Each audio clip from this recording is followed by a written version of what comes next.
नमस्कार मित्रों, प्रथम मैं तुलसी खुसरो साहित्य संगम पटल के निर्माता राष्ट्रीय कवि शरदकांत मिश्र लंकेश जी और संवाहक राष्ट्रीय गीतकार बलराम जी, जाने माने साहित्यकार श्री सतीन भाई जी परवेज, तौकीर कमर आब्दी जी, अमेरिका से विजय ठक्कर जी और कौशिक शाह जी का धन्यवाद करते हुए यहाँ उपस्थित होने का जो मुझे मौका दिया है उनके लिए बहुत ही आभारी हूँ। तुलसी खुसरो साहित्य संगम कार्यक्रम में उपस्थित सभी सन्नारी और सज्जनों, आप सबको हमारी ओर से नमस्कार। इस पटल पर आने के लिए हमें साहित्य संगीतनु विश्व समूह से जो निमंत्रण मिला ये हमारे लिए आनंद की बात है और ये अवसर पर मैं उनका भी धन्यवाद करना चाहूंगी। अमीर खुसरो और संत तुलसीदास जी के जन्मस्थल पे स्थापित उन्हीं को ही आदर से पूजती हुई ये संस्था ने तुलसी खुसरो साहित्य संगम पर से 400 से भी अधिक कार्यक्रमों साहित्य रसिक लोगों के लिए प्रस्तुत किए हैं। आज अभी आप सबको अभिवादन करते हुए मैं यानी नैना पटेल अपने बारे में और मेरी स्वरचित कहानी को लेकर आपसे कुछ बात करना चाहूंगी। माफ कीजिएगा, मैं कवियत्री से ज्यादा मैं लेखिका हूँ और कहानी लिखना मेरा पेशा और मेरा इंटरेस्ट रहा है। कबीर जी की ये लिखी हुई 2 पंक्तियां से मैं उनका पूजन अर्पण करना चाहती हूँ। कबीर विषधर बहु मिले, कबीर विषधर बहु मिले, मणिधर मिला न कोई। विषधर को मणिधर मिले, विष तजी अमृत होई। इस तरह खुसरो जी का भी 2 पंक्तियां प्रस्तुत करते हुए उनको भी मैं प्रणाम करती हूँ। खुसरो दरिया प्रेम का, उल्टी वाकी धार, जो उतरा सो डूब गया, जो डूबा सो पार। आज मैं भारत और ब्रिटेन में बिताए अपने जीवन के बारे में कुछ बातें इसीलिए बताना चाहती हूँ क्योंकि यही बातों ने मुझे गुजराती साहित्य निर्माण की ओर जाने का हौसला दिया है और मैं अपनी एक कहानी पढ़ने भी जा रही हूँ बाद में, जो प्रवासन समुदाय के 1-2 महत्वपूर्ण मुद्दों को दर्शाती है। मेरा जन्म गुजरात के जाने माने शहर सूरत में 24 अगस्त 1947 को हुआ था। बचपन से मैं देखती चली आ रही थी कि मेरी माँ और पिताजी दोनों को पढ़ने का अनहद शौक था। मेरे जन्म से कई सालों पहले मेरे पिताजी ने एक लाइब्रेरी जैसा कोना रखा था जहाँ पर एक अलमारी में अखंडानंद, कुमार, समर्पण जैसे कई सामायिकों को 12-12 महीनों का उनका संकलन करके रखा था और उनके सिवा जाने माने गुजराती उपन्यास लेखकों के उपन्यास, बच्चों की कहानियां लेकर वेद, उपनिषदों, गीता, महाभारत, रामायण ऐसी धार्मिक पुस्तकें भी मेरे पिता रखते थे। मैंने बचपन से देखा था कि घर का सारा काम निपटाकर मेरी माँ रात को देर तक कुछ न कुछ पढ़ती रहती थी। वैसे ही मेरे पिताजी को अपने फुर्सत के समय में पढ़ते हुए पाते थे हम। मेरा एक भाई कुछ अच्छा पढ़ लेता तो काम में व्यस्त माँ को पढ़ के सुनाते हुए मैंने कई बार देखा था। मैं शायद 12-13 साल की होंगी। मेरी माँ दोपहर को एक दफा कुछ काम कर रही थी और मैं वहां शायद खेल रही थी। उसी समय मेरे वो भाई ने आकर मेरी माँ को कुछ पढ़कर सुनाना चाहा। उन्होंने शरद बाबू का प्रख्यात उपन्यास देवदास पढ़ना शुरू किया था। प्रथम पन्ने पर जो कुछ लिखा था वो चाहते थे कि माँ को पढ़ के सुनाएं। उसमें लिखा था, देवदास की तरह आपको कोई मिले तो उनके लिए 2 आंसू जरूर बहाना। ऐसा कुछ लिखा था, मुझे शब्दशः तो याद नहीं, मगर मेरे भाई ने ये पढ़कर मेरी माँ को सुनाया और मैं वहां खेल रही थी। पता नहीं मुझे क्या हुआ और वो उम्र में मैं क्या समझी होंगी वो भी मुझे नहीं पता, मगर मैं मेरे आंसुओं को रोक नहीं पाती थी। भागकर मैं दूसरे कमरे में चली गई। बस मैं समझती हूँ कि वो मेरे लिए एक खास पल थी। मेरे ख्याल से तब से उपन्यासों पढ़ने का शौक इतना मेरा बढ़ता गया कि श्री कन्हैयालाल मुंशी जी, मनुभाई पंचोली जी, वर्षाबेन अडालजा, कुंदनिकाबेन कापड़िया जी जैसे कई लेखकों, नाम गिनने बैठूं तो सारा 1 घंटा चला जाएगा। वो सब उपन्यास मैं कॉलेज में पहुंची उसके पहले महीने पढ़ लिए थे। मगर मेरा ज्यादातर आकर्षण रहा होगा तो वो थी गुजराती में अनुवादित बंगाली उपन्यासें। श्री टैगोर, शरद बाबू, जरासंघ जैसे कई लेखकों के उपन्यास मेरे अहमदाबाद में रहते थे, वो भाई ने अपनी लाइब्रेरी में बसाए थे। वेकेशन में वहां जाने का एक आकर्षण वही था। सारा का सारा दिन बस उपन्यास पढ़ती रहती थी मैं। अब मैं सोचती हूँ तो होता है कि पढ़ने का अनहद शौक ही मुझे मेरी और दूसरों की भावनाओं के प्रति शायद कुछ ज्यादा ही संवेदनशील बना दिया। फिर दोस्तों, मेरे जीवन का दूसरा अध्याय शुरू हुआ और वो था शादी, और शादी के बाद पति के साथ 1968 में यूके आना। अचानक मानो ऐसी जगह पहुंच गई थी जहां की हर एक चीज मेरे लिए आश्चर्य और दुविधा से भरी हुई थी। भाषा, संस्कृति, मौसम, रहन सहन, सब कुछ जो भी आप कहो, सब कुछ। पहले महीने जैसे जिक्र किया, एक तरफ पढ़ने का ऐसा शौक और यहाँ यूके में सिर्फ पढ़ने के लिए अंग्रेजी अखबारें। अंग्रेजी पढ़ने की कोई दिक्कत नहीं थी, मगर उसके सिवा कुछ मिलता ही नहीं था मुझे पढ़ने के लिए। लाइब्रेरी ढूंढने के लिए भी प्रयत्न किया, मगर वहाँ सिर्फ यूरोपियन भाषा के पुस्तकें, वो टाइम पर 1968, 1970 की बात कर रही हूँ मैं, तो वो मिलते थे या तो अपने हिंदी और संस्कृत में थोड़े धार्मिक पुस्तकें, और टैगोर जैसे जो बहुत जाने माने लेखक वहाँ वो टाइम पर थे, उनके अंग्रेजी में पुस्तक। उसके सिवा कुछ भी वहाँ लाइब्रेरी में नहीं मिलता था। मुझे पढ़ने का और फिल्म संगीत का बहुत शौक था। उससे मेरे पति जयंती ज्ञात थे, इसीलिए एक दिन उन्होंने स्पूल वाला टेप रिकॉर्डर, आपको जो जिसने देखा होगा उसको पता होगा कि स्पूल वाला टेप रिकॉर्डर पहले मिलता था, वो मुझे लाकर दिया। आपको अंदाजा भी नहीं होगा कि वो टेप रिकॉर्डर पाकर मुझे कितनी खुशी होगी। फिर तो बच्चे हुए और मैं भी धीरे धीरे सेटल होती जा रही थी। फिर भी पढ़ने के लिए कुछ न था, उसका गम बहुत ही सताता था। इसी बीच में मैंने फैक्ट्रियों में थोड़ा बहुत काम किया। वहां काम करने से मुझे जमीन से जुड़े हुए ग्रास रूट इंसानों के साथ परिचय हुआ। वहां वो लोगों का दर्द देखा, सुना और महसूस किया। तब से मेरे मन में आई हुई सोच को कागज के टुकड़े जो भी मुझे मिलते थे उसके ऊपर लिख लेती थी। कई सालों बाद वो सब इधर उधर पड़े हुए कागज के टुकड़े को इकट्ठे किए। तब लगा कि मेरे दिमाग में कहानियों की पृष्ठभूमि का तब से तैयार होने लगी थी जब मैं फैक्ट्री में काम करती थी। खैर, 3 लड़कियों की माँ बन चुकी थी, कई सारी जिम्मेवारियां कंधे पर थी, फिर भी वो किताबें पढ़ने का शौक बरकरार रहा था। और उस बीच में स्थानिक लाइब्रेरियों में भी गुजराती, हिंदी और अनेक भाषाओं में किताबें आने लगी थी। मगर सोचने वाली बात वही थी कि तब समय की कमी थी, तो भी किसी भी तरह समय निकाल के पढ़ना शुरू कर दिया था। 1983 में मुझसे रहा नहीं गया और चुपके से एक कहानी लिखी, मगर इतना साहस नहीं जुटा पाई थी कि मैं किसी को बताऊं। तब लंदन में गुजराती साहित्य एकेडमी की नई स्थापना हुई थी और वो लोगों ने पहली बार यूके में गुजराती कहानी की प्रतियोगिता रखी। मेरी सहेली को मैंने डरते डरते बताया कि मैंने एक कहानी लिखी है,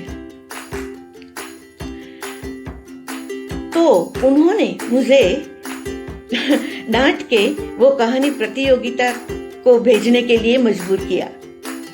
कोई भी कहानी हो या तो कोई मेरी मजाक करेंगे, वैसा डर मेरे मन में बैठ गया था। क्या बताऊं आपको, वो डर इतना भयंकर था कि मैं किसी को कुछ भी लिखा हुआ मेरा बता नहीं पाती थी। फिर भी मैंने वो प्रतियोगिता के लिए भेजा और वो कहानी को द्वितीय इनाम मिला। तब जाकर मेरा थोड़ा आत्मविश्वास बढ़ा। मैंने एक धार्मिक संस्था में बहुत सालों तक स्वैच्छिक सेवा दी थी। वहां पर मैंने वो संस्था को व्यापक करने के लिए बहुत सारे नाटक लिखे। इससे मेरा आत्मविश्वास दृढ़ होता गया। फिर तो city council, county council, national health में काम करते करते अनुवाद करने का काम मैंने शुरू किया। गुजराती विषय लेकर जब मैंने बीए किया था अहमदाबाद में HK आर्ट्स कॉलेज में, तब अनुवाद का विषय पढ़ाते समय हमारे विद्वान प्रोफेसर श्री नगीनदास पारेख जी ने हमें एक सलाह दी थी कि अनुवाद करने के लिए 2 पंक्तियों के बीच में अन लिखा होता है, वो पढ़ने की काबिलियत हासिल करनी होगी आपको अनुवाद करना हो तो। वो सलाह मुझे यहाँ ट्रांसलेशन का काम करते समय और कहानियां लिखने में भी बहुत ही काम आई। फर्क इतना ही था कि अनुवाद करते समय 2 लाइनों के बीच में का अनलिखा पढ़ना होता था और कहानी लिखने के लिए लोगों की अनकही बातों जो लोगों के मन में होती है उसको पढ़ने का सीखने में लगी। मेरे जीवन का तीसरा अध्याय शुरू हुआ। मैंने जब यहाँ के गुजराती समाचार पत्र गुजरात समाचार यूके के लिए KD झंखे चरण नाम का उपन्यास लिखा। हर हफ्ते एक अध्याय आता था। पाठकों की तरफ से मुझे बहुत ही सराहना और प्रोत्साहन प्राप्त हुआ। इसी बीच भारत के प्रख्यात पत्रिकाओं में और वेबसाइटों पर मैंने मेरी कहानियां भेजना शुरू किया। स्वाभाविक रूप से मेरी कहानी आपको ज्यादातर भारत और यूके की पृष्ठभूमि में मिलेगी। यहाँ पर मैं एक बात का जिक्र करूंगी जो समझना जरूरी है। पिछले कई सालों से भारतीय साहित्य जगत में एक साहित्य प्रकार का जिक्र धीरे धीरे ज्यादा होता जा रहा है और वो है डायस्पोरा साहित्य। अपने देश से निकाले जाने वाले लोगों जो ज्यादातर राजकीय वजह से निकाले गए थे, वो लोगों का अपने देश से दूर होने का दुख और वापस नहीं जा सकने का दर्द जो साहित्य में प्रतिबिंबित होता है, उसे डायस्पोरा साहित्य कहा जाता है। देश निकाल किए गए साहित्यकारों जैसी अपने वतन में जाने की तड़पन हमारे जैसे डायस्पोरा साहित्यकारों में नहीं दिखाई देगी, क्योंकि हमारे जैसे कई भारतीय नागरिकों या तो परदेश में स्वयं पढ़ाई के लिए जाते थे या तो फिर पैसे कमाने के लिए जाते थे। इसीलिए जब भी चाहे तब अपने देश में हम वापस जा सकते हैं। इसीलिए मैं समझती हूँ कि अनुभूति, हम दोनों डायस्पोरा साहित्यकारों की अनुभूति अलग अलग है। दोनों डायस्पोरा ही है मगर अलग अलग है।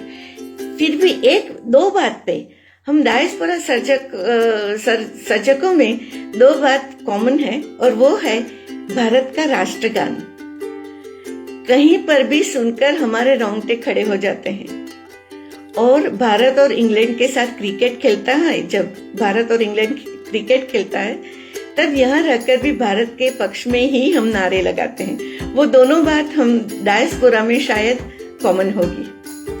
आखिर में मैं बस इतना ही कहना चाहूंगी कि कहानी लिखते समय एक बात मन के अंदर दृढ़ हो गई है। इंसान सभी जगह पर होते हैं, मगर वो लोगों के मन को पढ़ने के लिए वहाँ की संस्कृति, लोकमानस और समाज के रीत रिवाज को समझना अति आवश्यक होता है, जो करने का मेरा प्रयास रहा है। चलो मित्रों, अब मैं आपको मेरी एक कहानी सुनाने जा रही हूँ। शीर्षक है सन्नाटा।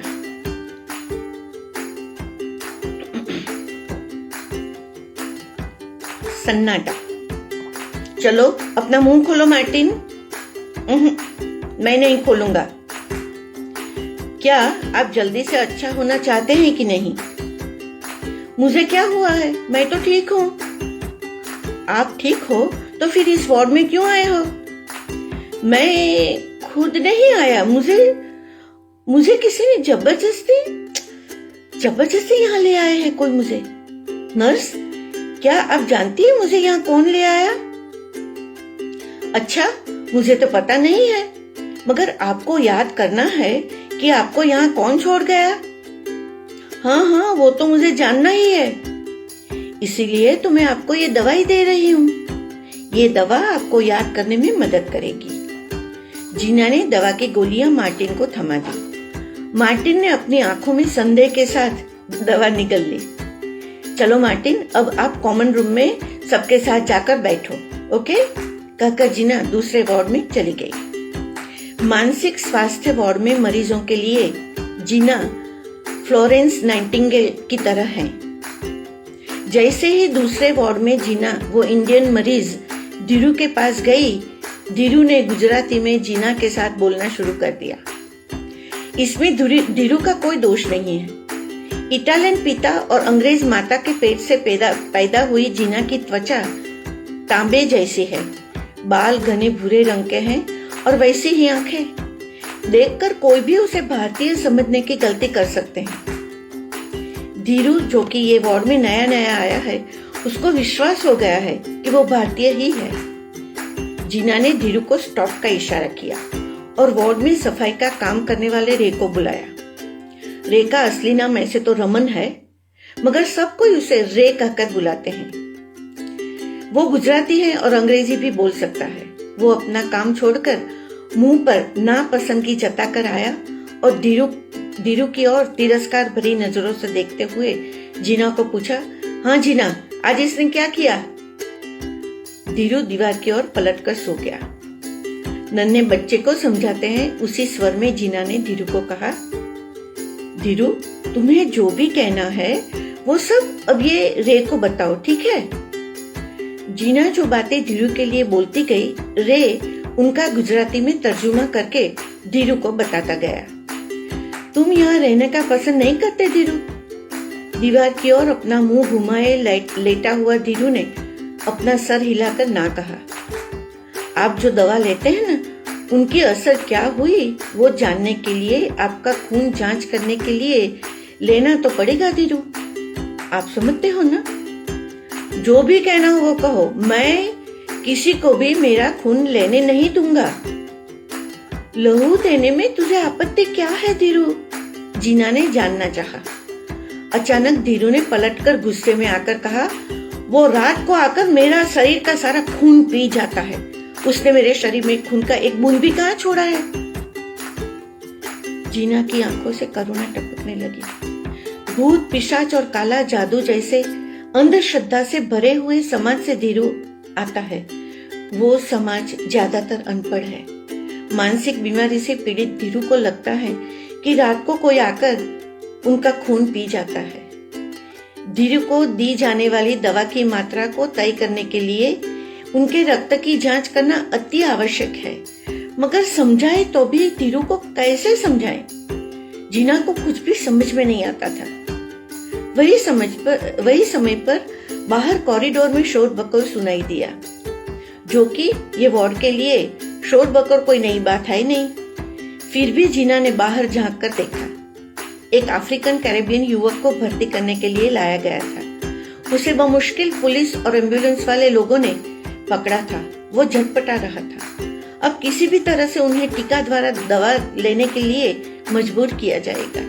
इसी प्रक्रिया को करने के लिए सामाजिक कार्यकर, ट्रॉमा यूनिट के वरिष्ठ आदि सभी वहां उपस्थित थे। यह देखकर हमेश की तरह जीना अपने आंसुओं को बड़ी मुश्किल से रोक पाई। स्वस्थ रहने का प्रयत्न करते हुए वो फिर से अपने काम में जुट गई। वार्ड का काम खत्म करके जीना ऑफिस में आई और सारा दिन का रिपोर्ट लिखने के लिए बैठने वाली ही थी। उसी बीच में एक नर्स बहुत ही व्यग्रता से जीना को बुलाने के लिए आई। माय गॉड जीना, छोड़िए काम, जल्दी मेरे साथ चल। Come on. जीना ने सोचा कि कोई मरीज को समझाने पर भी समझ नहीं रहा होगा, इसीलिए ये नर्स मुझे बुलाने आई होगी। मुझे ये रिपोर्ट का काम खत्म। मगर वो नर्स ने मानो जीना ने कहा वो सुना ही नहीं। वो तो समझो जीना को लगभग घसीटती हुई वहां से ले गई। क्या हुआ जीना पूछती रह गई। मगर वो नर्स अपने आप भी इतनी ताज्जुब थी कि उसे भी समझ नहीं आती थी कि वो कैसे बयां करे। इसी बीच में एडमिशन रूम आ गया। एडमिशन रूम में उपस्थित सोशल वर्कर, मैट्रन, कंसल्टेंट भी वो नर्स की तरह जीना की ओर विस्मय से देखने लगे। इन सभी चेहरों की प्रतिक्रिया को देखकर जीना असमंजस में पड़ गई। दूसरे ही पल उनकी नजर सामने लेटे हुए मरीज की तरफ गई, और वो भी अभी ही लाया गया वो मरीज दरवाजे की ओर खाली आंखों से एकटिक देख रहा था। आंखों में सन्नाटा था। आसपास क्या हो रहा है उससे बेखबर वो लेटा पड़ा था। वो मरीज नक्शिक भारतीय मूल का था। काले और सफेद बालों से भरा हुआ सर, बाकी बिल्कुल जीना जैसा ही चेहरा। वो तो था ही, मगर जीना के दाहिने जबड़े पर का जो बड़ा सा तिल था वो भी बिल्कुल वही जगह पर वैसा ही था। मगर ऐसा हो ही नहीं सकता, उनके पिता तो इटालियन है। जीना मरीज के पास गई, मगर वो तो गुमसुम लेटा पड़ा था। उसने जीना की ओर देखा तक नहीं। जीना ने उलझन भरी आंखों से वहां उपस्थित सबके सामने देखा। सबने अपने कंधे को ऊपर करते हुए आश्चर्य जताया। ऐसा अचानक मिला हुआ आघात से जीना सुन्न होकर कमरे के बाहर निकल गई। थोड़ी स्वस्थता आने के बाद सोचा कि संयोगवशात ऐसा कभी कभी होता हुआ सुना है उसने कि खून का कोई संबंध न होते हुए भी दो चेहरे बहुत ही मिलते जुलते होते हैं। मगर वही मुंह और नाक का आकार, और तो और पलकें भी उनकी जैसी भारी सी। वो सब छोड़ो, मगर ये दाएं जबड़े का तिल, वही जबड़े पर और वैसा ही बड़ा सा तिल। वो रिपोर्ट लिखना चाहती थी, मगर दिमाग में हलचल मची हुई थी। जीना को याद आया कि वो मरीज का जो सोशल वर्कर नियुक्त किया गया था, इयन, उसका नाम अविनाश और ऐसा कुछ बताया था। मगर लोग उसे आवी कह के पहचानते थे। पिछले 25 सालों से वो गंभीर उदासी यानी कि सीवियर डिप्रेशन का मरीज था। इयन के कहने के मुताबिक आवी बहुत ही शांत और धीर गंभीर स्वभाव का व्यक्ति था, जो जरूरत से ज्यादा बातें नहीं करता था। इयन को इतना ही पता था कि आवी की गर्लफ्रेंड जब से उनको छोड़कर 25 साल पहले चली गई थी, तब से उन्हें उदासी की बीमारी लग गई थी। आत्मघाती मरीज होने से इयन को उनका बहुत ही ध्यान रखना पड़ रहा था। आज उसे यहाँ इसीलिए ही लाया गया था क्योंकि आवी ने फिर से दवाई लेना बंद कर दिया था और आत्महत्या करना चाहता था। मरीज को फिर से देखने की अदम्य इच्छा को दबाकर जीना चुपचाप स्टाफ रूम में बैठी रही। आज तो उसके मन में तूफान उठा था। घर जाकर ये अजायब घटना की बात पापा को बताने के लिए वो अधीर होती जा रही थी। शिफ्ट का समय समाप्त होते ही आवी को फिर से देखने की इच्छा को मन में दबाते हुए जीना घर की ओर चल पड़ी। बहुत ही प्यार और प्रसन्न मन के पिता डीनो की वो लाडली थी, मानो उनके प्राण थी। जीना को वो एक पल के लिए भी उदास नहीं देख पाता था। माता और पिता दोनों की जिम्मेवारियां और एक छोटा सा रेस्टोरेंट, बस यही डीनो की दुनिया थी। और जीना के लिए भी उनके पापा और हॉस्पिटल, बस उनकी दुनिया वहीं सिमट कर रह जाती थी। घर जाकर बड़े उद्विग्न मन से जीना बैठी रही। पापा को फोन लगाने की सोच ही रही थी और डीनो का फोन आया। कैसी है मेरी प्रिंसेस? रोज की तरह प्यार भरे आवाज में डीनो ने जीना का हाल पूछा। ठीक हूँ पापा, क्या हुआ मेरी परी को? जीना की आवाज में छुपी हुई उदासी डीनो ने पहचान ली। तेरी आवाज से तो ऐसा नहीं लगता बेटा। चलो ऐसा करे, मैं यहाँ से कुछ पका कर शाम का खाना ले आता हूँ। बस अब तो खुश है न मेरी लाडली? जीना इस लिए खुश हो गई कि अब खाना पकाने का समय बच जाएगा और वो पापा से बात करने के लिए ज्यादा समय उसको मिलेगा। डिनो ने घर में आते ही जीना को प्यार से रोज की तरह चप्पी दी और माथे पे हाथ फिराया। बस मानो आंसू ये प्यार भरे स्पर्श का ही इंतजार कर रहे थे। उमट ही पड़े। डिनो अवाचक सा रह गया। जीना शांत जरूर है मगर ऐसी उदास होती हुई तो कभी नहीं देखी थी। डिनो जीना को गले लगाकर उनकी पीठ थपथपाता रहा। थोड़े समय पश्चात जीना की सिसकियां बंद हुई। बेटा ये बता कि मेरी डार्लिंग के दिल को किसने चोट पहुंचाई? इतने प्यारे पापा को जीना पूछे तो भी कैसे पूछे कि आप ही मेरे पापा हो? वो जब से छोटी सी थी तब से मेरी मम कहाँ है कि प्रश्न के उत्तर में तेरी मम नहीं है ही सुना है उसने। आज जीना को सुनना है सच, उनके अस्तित्व के बारे में सच।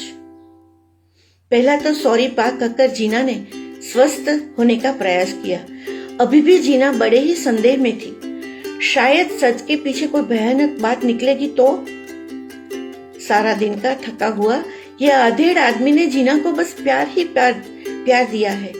उनके बदले में कभी अपेक्षा भी नहीं की कोई बात की। ऐसे पापा को भूतकाल याद करा के कैसे दुखी करे?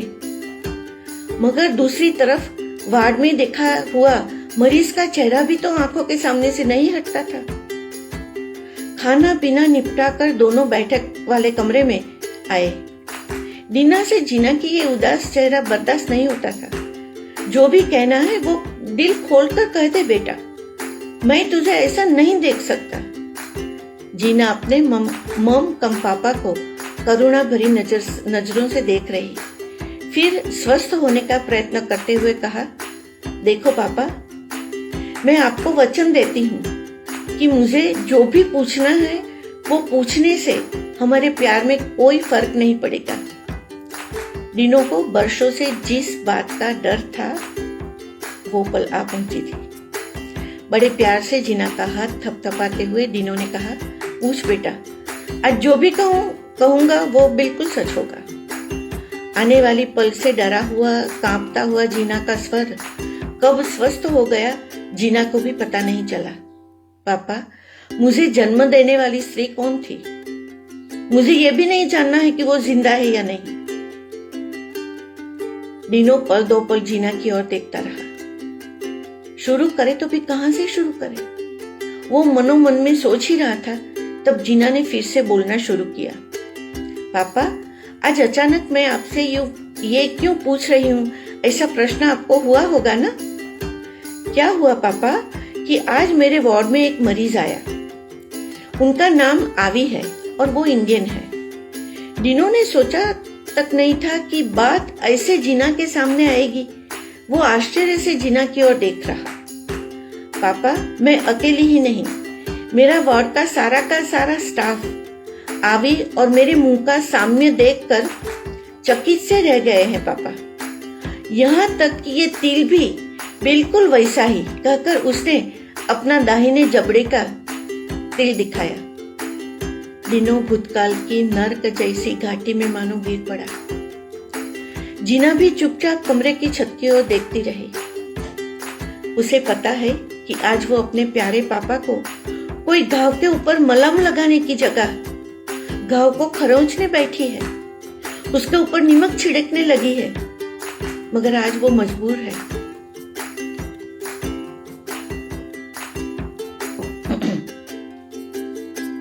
जीना ने एक पल सोचा कि कितना अच्छा होता वो दर्द मेरे वार्ड में आया ही नहीं होता। दुनिया के सबसे प्यारे पापा के चेहरे पर पहले कभी जीना ने ऐसा विषाद नहीं देखा है। जीना धीरे से डिनो का हाथ पकड़ के सहराने लगी। वो स्पर्श में डिनो ने माफी, प्रेम और कर्ज अदा करने की जीना की ख्वाहिश पहचानी। डिनो ने पहले दाईं और बाईं तरफ अपना मुंह घुमा के जीना को पूछा, बेटा, आपको सुनना ही है? जीना ने आंखों से हामी भरी। अपना मुंह नीचा करके डिनो ने लड़खड़ाते स्वर में कहना शुरू किया, तेरे प्रश्न का उत्तर ये है बेटा कि मैं उसे जब मिला था तब वो रेड लाइट एरिया में रहती थी। रेड लाइट एरिया में जाने वाले को शायद जितनी शर्म लगती होगी उनसे कई ज्यादा एक बाप अपनी बेटी को ये बात बताते बताते शर्म से मानो सिमट गया। आघात से भरी हुई आवाज से जीना बोल उठी, ओह तो वो वेश्या थी। डीनो को लगा कि जमीन मार दे तो वो उसके अंदर समा जाए। जीना अपने प्यारे पिता की ओर सहानुभूति से देख रही। पापा को ये शर्म से निकालने के लिए जीना ने पूछा, पापा आप तब इटली से नए ही आए थे ना? वातावरण से भार कम करने के लिए जीना ने हल्के से स्वर में कहा, पापा तब आप युवान भी थे और हैंडसम भी थे। सॉरी, अभी भी मेरे पापा हैंडसम ही है, कहकर हंसने की कोशिश की। बस बेटा बस, मुझे कहने दे मेरे पतन की बात। आया था तो काम की खोज में, मगर युवानी की मांग ने मुझे कहीं का नहीं रखा। ये कम वक्त शरीर। जीना ने डीनो के मुंह पर हाथ रख दिया। पापा आपकी बात समझ सकूं इतनी शाही तो अब मैं हो गई हूं ना? डीनो ने अपनी बात आगे बढ़ाई। मैं जब उसे मिला था तब उसने मुझे कहा था कि उसे अलग अलग नेशनलिटी वाले लोग बहुत आकर्षित करते हैं। मैं मूर्ख ने माना कि वो मेरे प्रेम में पड़ गई है। थोड़े ही दिनों के बाद एक दिन वो अपना बोरी बिस्तर लेकर मेरे घर के दरवाजे पर आ खड़ी हो गई। मैंने सोचा वो मेरे प्यार में पागल होकर मेरे साथ रहने के लिए चली आई है। मुझे बाद में पता चला था कि घर का किराया नहीं देने से उनको निकाला गया था, इसीलिए मुझे बुद्धू मानकर वो बिना किराए रहने के लिए मेरे घर चली आई थी। जीना एक चित्त बातें सुन रही थी। मेरी युवानी और एकलता ने मुझे भ्रमित कर दिया था बेटा। मैं अकेला उनका दोष नहीं मानता हूँ। अब आने वाली बात जहर से भी ज्यादा कड़वी थी, जो बताते बताते डीनो को बहुत ही कष्ट हो रहा था। थोड़े दिन तो बहुत ही आनंद में निकल गए, मगर एक दिन सुबह में बाथरूम में से मैंने उल्टी आने की आवाज सुनी। मैं खुश हुआ और वो डर गई। अब मानो डीनो को आगे की बातें करने के लिए सहारा चाहिए था। उसने जीना का हाथ थाम लिया। वो दिन वही दिन जाकर वो प्रेगनेंसी टेस्ट का किट ले आई। टेस्ट करने वो बाथरूम में गई थी। थोड़ी देर बाद मैंने बाथरूम में से दी गई एक गंदी सी गाली सुनी। मैं समझ गया कि वो प्रेग्नेंट है। उसने इमरजेंसी में डॉक्टर की अपॉइंटमेंट ली। डॉक्टर ने एबॉर्शन करने के लिए मना कर दिया। उसने इमरजेंसी में जो डॉक्टर को बात की थी, उसने कहा कि वो एबॉर्शन ऐसे नहीं कर सकते और मैं भी एबॉर्शन का पक्का विरोधी हूँ। मगर डॉक्टर ने की हुई एक बात से मैं ताज्जुब रह गया। वो औरत को मिले तो मुझे 2 ही महीने पूरे नहीं हुए थे और जो गर्भ था वो 3 महीने से ज्यादा का था। मैं चुप रहा, इसीलिए उसने सोचा कि मैं मूर्ख हूँ। जीना की और डीनो ने प्यार भरी नजरों से देखा और कहा, बेटा तू जब इस दुनिया में आई ना, तो तेरा चेहरा देखने वाला डॉक्टर के पश्चात मैं ही प्रथम व्यक्ति था। तुझे देखते ही मेरे दिल में इतना प्यार उमड़ आया, वो मैं बता नहीं सकता। मैंने सोचा चलो मेरे लिए मेरी ये गुड़िया बस है। फिर मैंने वो भी सोचा कि अब वो अपना धंधा छोड़ देगी, मगर घर आने के 7 ही दिन बाद वो हम दोनों को छोड़कर चली गई। अविनाश की आंखों में छाया हुआ सन्नाटा जीना की पीछे पीछे आकर कमरे में जमकर छा गया। मित्रों, मेरी कहानी में से 2-3 बिंदु पर मैं प्रकाश डालना चाहूंगी। देश छोड़कर परदेश में जाने वालों को भारी कीमत चुकानी पड़ती है। अपनी संस्कृति से दूर रहना एक बात है, मगर अपनी संस्कृति से बिल्कुल ही विभिन्न संस्कृति को समझना और उसमें अपने को समायोजित करना एडजस्ट करना बहुत ही कठिन होता है। एक उदाहरण देना चाहूंगी मैं, जिसे हम भारत में स्वच्छंदता कहते हैं, यूके में उसे स्वतंत्रता कहते हैं। जैसे कि यहाँ जाहिर में चुंबन एक सामान्य घटना है।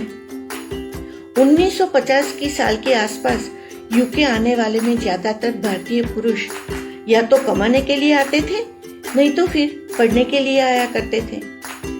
स्वाभाविकतः वो लोग अपने परिवार को तो साथ नहीं ला सकते। वो समय पर मेरी कहानी में सुना वैसे ही अविनाश जैसे युवान पढ़ाई करने के लिए या तो डीनो की तरह यूके में कमाने के लिए आए थे। जाहिर में या तो टीवी स्क्रीन पर चुंबन या तो उत्तेजित करने वाले दृश्य देखते रहते थे। फिर तो हम समझ सकते हैं ना कि सब अपने पर काबू नहीं रख पाते। सिर्फ यूके की बात मैं नहीं करती हूँ, अफ्रीका के जंगलों में ऐसा कोई दृश्य नहीं देखने मिलता था, फिर भी वहां पर परस्त्री गमन होता था और इसके परिणाम रूप जो बच्चे पैदा होते थे उनकी तो बहुत सारी कहानियां लिख सकती हूँ मैं। पर आज तो यहाँ पर मेरा वक्तव्य समाप्त करते हुए आप सबका अभिवादन करती हूँ। कोई भी गलती हो गई हो तो माफी चाहती हूँ। मुझे सुनने के लिए वक्त निकालने के लिए दिल से मैं आप सबकी बहुत बहुत बहुत ही ऋणी हूँ। आयोजकों का धन्यवाद करते मैं मेरी वाणी को यहाँ विराम देना चाहती हूँ। सब सुनने वालों, देखने वालों सबको मेरा बहुत बहुत प्रणाम। नमस्कार। जय हिंद।